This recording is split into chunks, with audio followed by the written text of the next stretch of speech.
Yeah, this is how early I get up to go to work in the morning. It's still dark outside.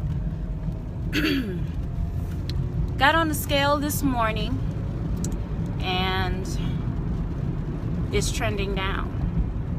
So, first of all, I just want to say that I know that plateaus happen, and I know it doesn't always mean you're doing something wrong. Sometimes you are, and you get off tracks ever so slightly, and like everything is, gets messed up.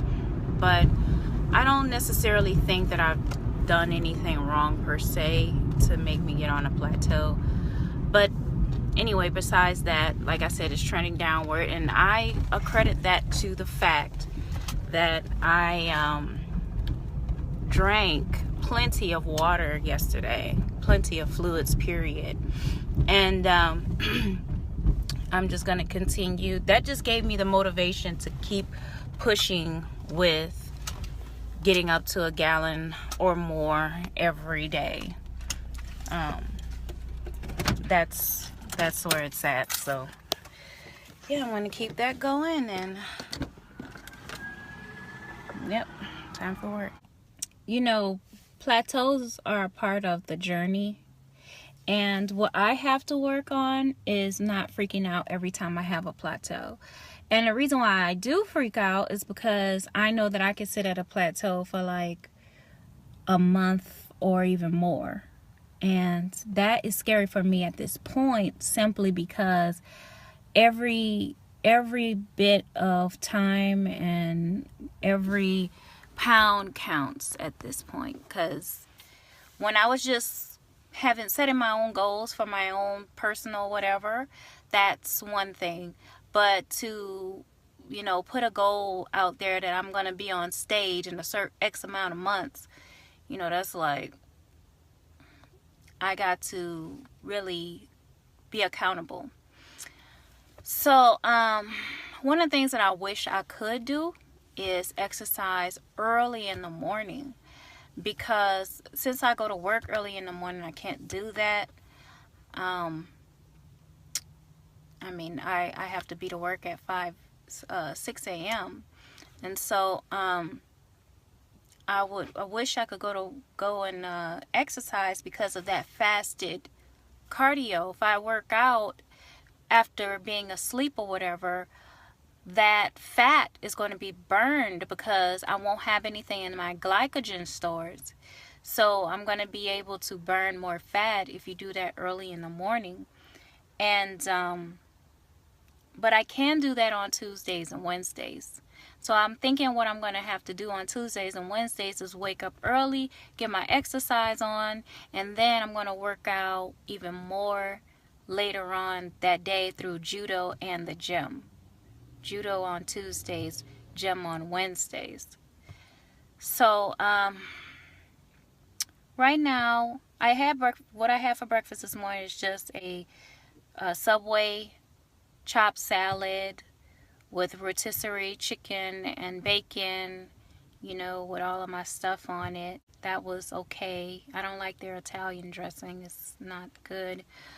And so I have to go see what I'm going to eat for lunch. But right now I feel hungry.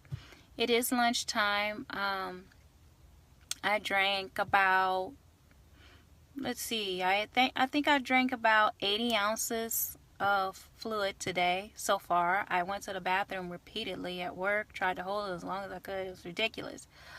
But it's so crazy because with all this water I'm drinking, like I can see that it's having an effect on me. And that, I even lost a ½ inch around my belly just from water weight. And that's what I was talking about, just retaining all this water. That's the problem. So if you don't want to retain water, the best thing to do is to drink water. That way you won't be walking around with unnecessary water weight, making you appear bigger than you actually are. That's working against you, So I woke up with a light headache this morning. I don't know why. I took my medicine. It didn't work. I don't know why.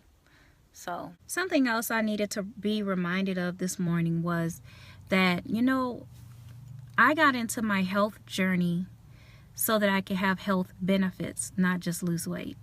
And after I lost a bunch of weight, I got consumed with, you know, being at my peak potential and working my way up to that. That's great. However, I have lost sight of the fact of health benefits altogether. Regardless of if I'm dropping weight back to back like I used to, which that's not even important.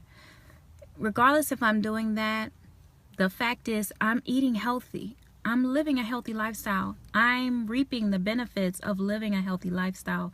I feel better, I look better, and I'm going to have better longevity. I've taken myself out of the risk of getting diseases.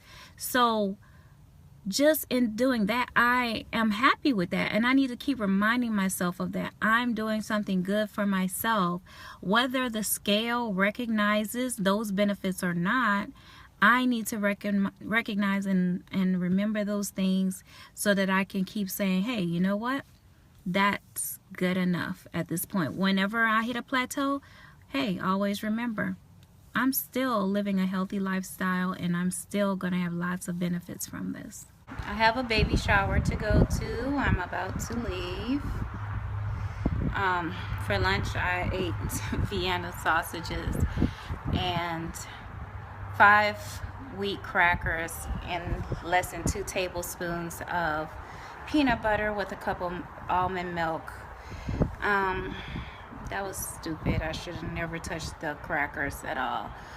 But at the time, I was just feeling very drained and limited in what I could have at the time because I didn't have time to make food.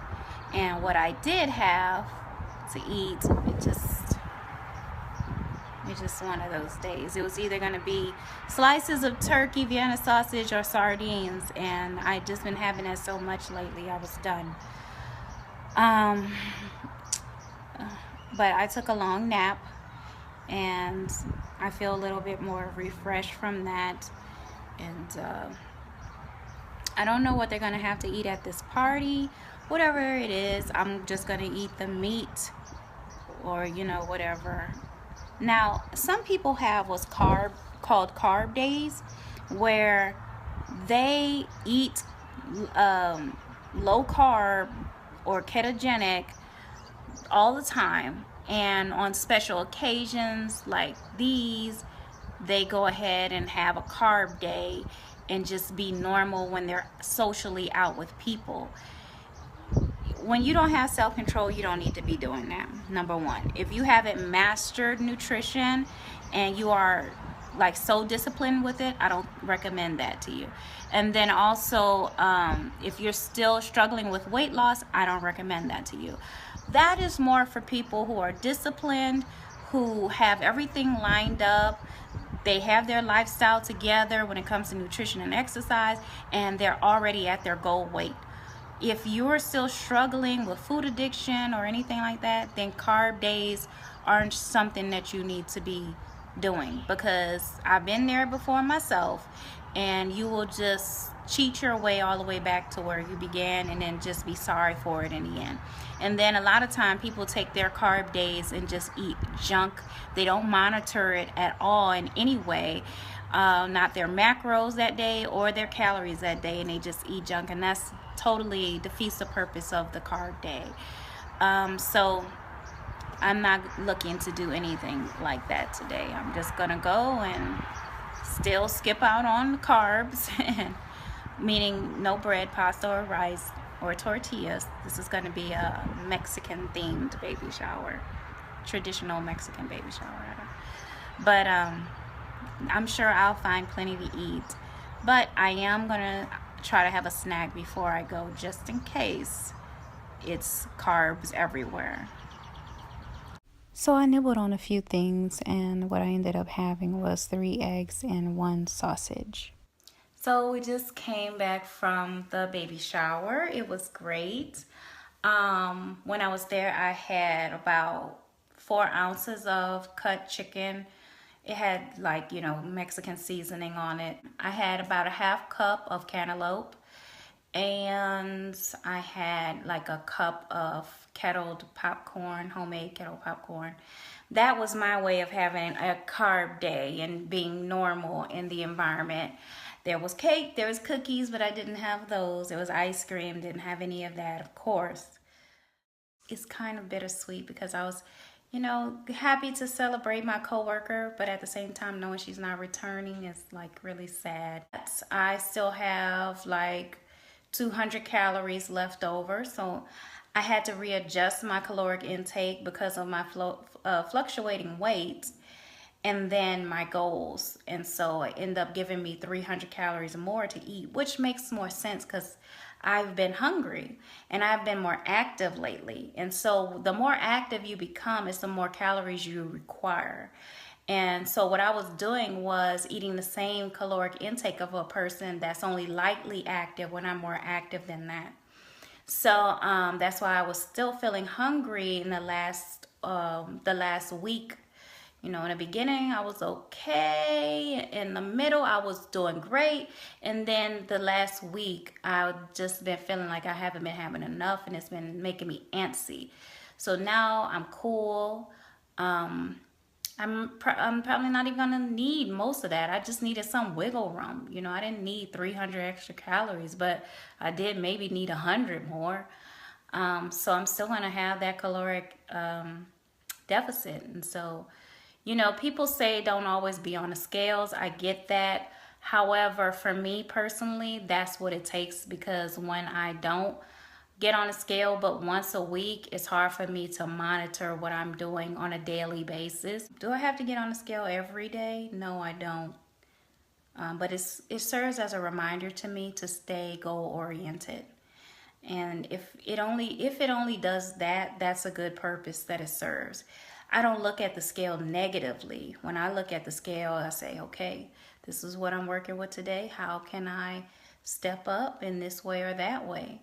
And that's good for me. I need that accountability because I don't have a trainer and I don't have someone, you know, trying to help me in my goal. I'm all alone, and I have my husband's, you know, approval, but he struggles with his weight and struggles with motivation himself. So it's hard for him to be there for me in that way. And so in that way, I have to rely on God and rely on what I know, and, you know, just being motivated by what I see around me. So I was drinking some liquids over there, water. So I'm going to drink about 20 more ounces before I go to bed. And yeah. I'm hot. I heard y'all was hiring. Yeah, you see my name is like Whipper. Can you see his tattoo right here on my chest? Yeah, you don't gotta interview none of them other chicken heads out there. I get my credentials from the street, baby.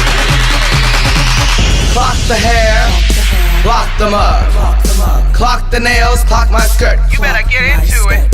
Clock the bag, clock the shoe. Now punch the clock, it's time to work. Move over, amateurs, taking mine, taking yours. Somebody better hold my purse.